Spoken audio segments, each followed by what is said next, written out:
అందరికీ నమస్కారం. ఈరోజు మనం మార్వెల్ సూపర్ హీరో థోర్ కథ గురించి చెప్పుకుందాం. ఆకాశంలో ఆస్గార్డ్ అనే ఒక అద్భుతమైన లోకం ఉంటుంది. దానికి ఓడిన్ రాజు. ఆయనకు ఇద్దరు కొడుకులు. ఒకరు థోర్, ఇంకొకరు లోకి. థోర్ అంటే చాలా బలం, కానీ అతనికి గర్వం కూడా ఎక్కువే.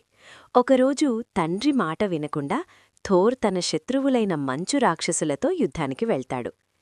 దీంతో కోపం వచ్చిన ఓడిన్ థోర్ శక్తులన్నీ తీసేసి అతన్ని భూమిమీదకి పంపించేస్తాడు. అతని ఆయుధం మ్యోల్నిర్ అనే సుత్తిని కూడా కిందకి విసిరేస్తూ ఎవరైతే నిజమైన మంచి మనస్సుతో దీనికి అర్హులవుతారో వాళ్లే దీన్ని ఎత్తగలరు అని శాసిస్తాడు.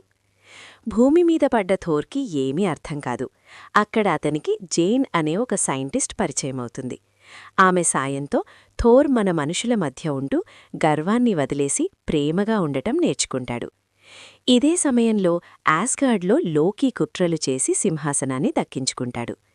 థోర్ను పూర్తిగా చంపేయాలని ఒక పెద్ద రోబోని భూమిమీదకి పంపిస్తాడు.